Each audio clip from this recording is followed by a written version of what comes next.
Okay, once again, thank you for coming today. We appreciate you.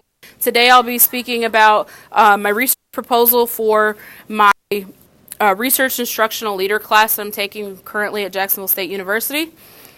And my research plan is based on the power of positive, how focusing on positive behaviors can shift the culture and climate, or the culture of a school and increase student achievement. So we want to see that culture and the behavior piece shift and affect student achievement in the long run. So that's what we're going to be looking at throughout this process.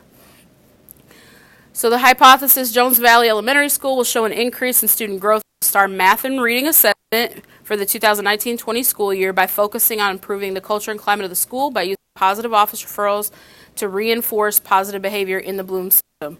So that is something that we've discussed before, is really emphasizing that positive in Bloom, celebrating positive, calling out positive with the students, and making sure that they know the power of positive and how it outweighs the negative. So what does research say? This is based on probably about 15 different researchers. Lower discipline numbers increases overall student achievement on classroom and state standardized testing. And just looking at that, students are in the classroom more when they don't have high discipline numbers. They get to sit in the classroom more. They get exposed to more instruction and material. Therefore, their achievement goes up on those state and classroom standardized testing. Students that are exposed to positive school environments are more likely to be engaged in the learning process at school. So as we focus, and I think we've started a little bit of this, as we see kids really hone in and get excited about the positive office referral, they want to start doing better. They see their classmates getting it, and they want to do better. So we're hoping to see that as well. And an improvement of student behavior at school can influence behavior in that child's home environment as well. So we want to see there's a direct connection between what's happening at school and improvement of behavior here, and get with parents and have those conversations with parents to see if that is being influenced at home as well. So we're going to look at the data. If you look, these are our numbers for the 16-17, 17-18, and 18-19 school year. We have positive office referrals. We went from 17 to 32 to 51. We're hoping to increase that. Our goal will be 1,000 positive office referrals for this year, and we're well on our way. Office disciplinary referrals, this is just the total number of the actual referral that you put into Bloom. 16-17, we had 721, 697, and then 663. So there's a small decrease here. We want to see that number drop. You know, if we focus on the positive, this number should drop drastically. And then total days spent in ISS or OSS, 16-17, we had 1,029 total days. So that is half of in-school suspension, full days. If a student was suspended for 3 days out of school, those 3 days are counted in that. So you can see where we started at 1,029, we went up to 1,900, and then went back down almost to 700. So we're hoping this column shoots up, these bottom to go down. STAR proficiency data for reading, we were at a 41 of 42, and then up to a 40. And the district does give us our goals where it'll be 10%. We want to see that increase for the year to get to 54. And then for math, we went from a 41 to a 40. So once again, we got to get that proficiency up. We're hoping that the focus and decreasing those ODRs, getting kids into the classroom, because 1,000 days where their instruction has been interrupted in 180 days is way too much. So we want to make sure that we focus on that. So STAR assessment goals, and this goes back to our goals. Previous years, Huntsville City has given us a goal of 5% increase for growth and proficiency. This year, like I said, we have increased that to 10%.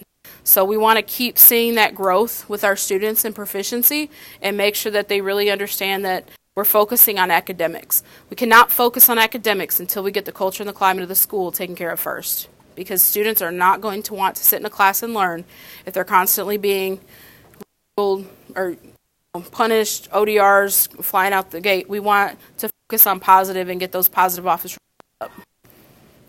How do we do this? Focus on the positive. We'll be doing positive office referrals, student of the month, the Cub Bus Challenge to focus on our behavior on the bus, dojo points and pause, principal pause, golden tickets, monthly PBIS celebrations.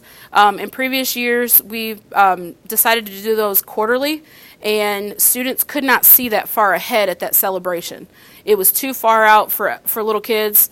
They couldn't really grasp the idea of, okay, in August, September, October, I have to be really good so I can go to a party or whatever it's going to be at the end of the month. So we shorten those. Every month we'll have a PBIS celebration. And then Cub Card, put this on here because we will really want to focus on our students that are going to be in PST, and that'll be our control group. And then looking at their data and those Cub Cards to determine if this is really helping. So those are the students that we'll be targeting, and the Cub Card will be a strategy in our problem-solving team for our students on with behaviors. So our anticipated findings, by decreasing negative behaviors and focusing on positive, there will be an increase in total time spent in the class. Once again, that goes back to the days that students are not out of the building, not in IC, but in class, receiving instruction from you and getting those materials that they need to learn.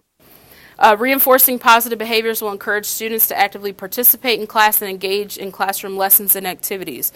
So once again, they see that positive reinforcement and they want to do good. Students just want to please their teachers at the end of the day. We want to please everybody. So that really focuses on that. The overall school culture will improve, starting with students and shifting to teachers, parents, and other faculty and staff. And then potentially impact community stakeholders to become more engaged with the school. The more that we get our name out there as far as focusing on positive and dropping our discipline numbers, the more people are going to want to come to Jones Valley and be a part of our school, be volunteers, donate. The more people that they're going to say, this is a great school, we might have an increase in enrollment. That would be amazing if that happened. So we want to draw people in. And this is the first way that we have to, this is really the only way that we can start with this process. And then, like I said, we want to decrease the total number of office disciplinary referrals, increase positive office referrals, increase the students that are proficient in STAR reading and STAR math. So we want to get more kids growing and on target or on their grade level with those assessments. All right. Well, I appreciate you guys. This will definitely be a process that we will follow throughout the school year, and then as we look at the data at the end of the year, we will make sure we share that with you. Make sure you guys get that data to see how well we are doing, and then what adjustments we need to make for next school year. So thank you very much.